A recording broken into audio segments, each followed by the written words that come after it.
Let's go into the daily time frame and start from scratch.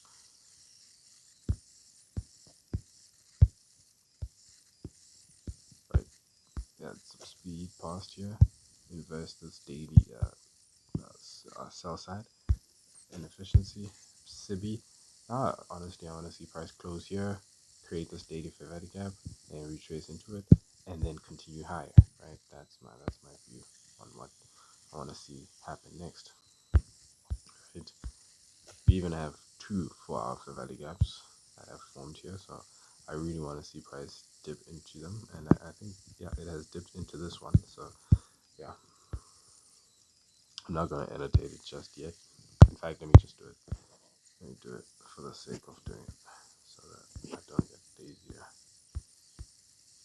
to annotate it on other days.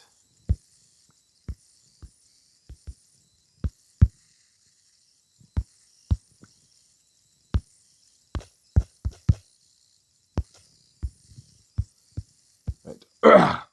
Personally, I'd like to see price come down to this general area and then continue high, so that it creates a range for us to buy longs. Right now, we can't really buy anything because we are at one hell of a premium. Trust me. So yeah, even this area down here would be okay in terms of discount. Yes. Okay. So now I'm gonna explain how someone could have made money today. On the hourly time frame, price stopped at the upper quadrant of the 4-hour fair value gap, 4-hour new week opening gap, right? And it's not 4-hour new week opening gap, but the fourth. Well, it's a new week opening gap unmarked, and it was from like 4 weeks ago, I think. Yes. Let's go on to the 15-minute. So price ran these highs, right? Ran these highs, and we are at a premium. All in all, we are at a premium. We need to get to a discount. So a person could have rode the wave of price attempting to get down to a discount, and I used this gap since it like showed like where price is gonna try and stop now, right? I don't know if that makes sense, but yeah, continue scaling down time frames. I had sell side dated here, and it's near what a new week opening gap, so it's drawing price to it, and then let's go into the 1 minute. Now we look at the time. Time and everything is crucial.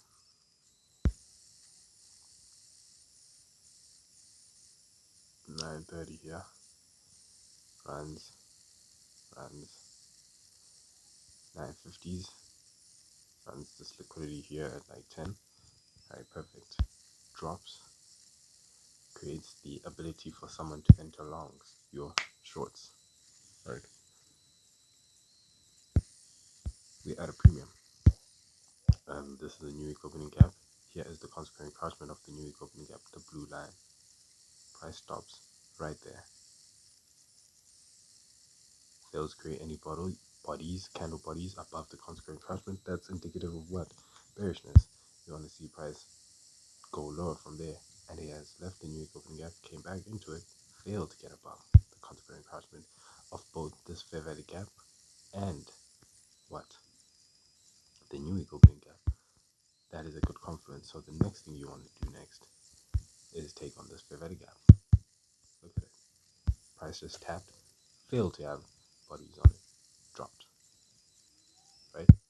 Excellent. Say you missed that John, right? And you're like, damn, I wish I could have took a trade today. The time here is 10:50. Is it 10:50? Yes, 10:50 to 10:10. That is a macro whereby price uh, runs to an inefficiency above or below the marketplace or liquidity. Yes, between those two things. Price kills this minus outside liquidity annotated here, goes back up, seeks something of premium like, drops again. Now, for us to say we want to be participants in shorts at this area is bad. Why? Because you're gonna sell and it's gonna go up. right? You need something of like a premium. Provides a fair value gap right here. Price action comes to it, hits it, it's providing a premium as well. The fact that price came here and then it topples lower, continues going lower. But this one looks cleaner than all of this, all of the other things I've seen. The week opening gap, consequent pattern respected very well, and immediately sent price lower. Everything ICT has taught has went well into play.